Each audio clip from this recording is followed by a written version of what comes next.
निसाबी सरगर्मियों के साथ साथ गैर निसाबी सरगर्मियों की अहमियत से कभी भी इनकार नहीं किया जा सकता। इन ख्यालात का इजहार मरूफ मोटिवेशनल स्पीकर व सदर MM फाउंडेशन मुदस्सर अकरम और नायब सदर MM फाउंडेशन अब्दुल मन्नान ने प्रेस क्लब फोर्डाबाद में director informatics college Faridabad Mohammad Salim जहाज से गुफ्तगू करते हुए किया। दुनिया में वो लोग ज़्यादा कामयाब होते हैं जो गैर निसाबी सरगर्मियों को अपनाते हैं।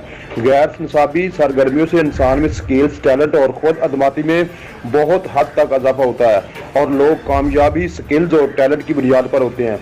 आज के तलीमी माहौल को देखते हुए ये बात वसूख से कही जा सकती है कि हमारी आज की तलीम का मुकम्मल इन्हिसार सिर्फ अच्छे ग्रेड हासिल करने में है और इसमें कोई शक भी नहीं है कि अच्छे ग्रेड्स बच्चों के तलीमी सफ़र में बहुत अहम किरदार अदा करते हैं। ग्रेड्स की इस दौड़ में हम ये बात भूल गए हैं कि तलीमी ज़िंदगी में गैर निसाबी सरगर्मियों की कितनी अहमियत है। आज के तलीमी माहौल का अगर बगौर जायज़ा लिया जाए तो सिर्फ पता चलता है कि तमाम सरकारी और गैर सरकारी स्कूलों की तवज्जो का मरकज़ सिर्फ इस बात पर है कि किसी तरह उनके स्कूल का नतीजा दूसरे स्कूलों से ऊपर आ जाए। इस सूरत हाल का नतीजा ये है कि हमारे स्कूलों से गैर निसाबी सरगर्मियों का खात्मा हो चुका है। हमें इस बात का अदराक ही नहीं रहा कि गैर निसाबी सरगर्मियाँ हमारे बच्चों की ज़िंदगी के अमली मैदान में कितनी अहमियत रखती हैं।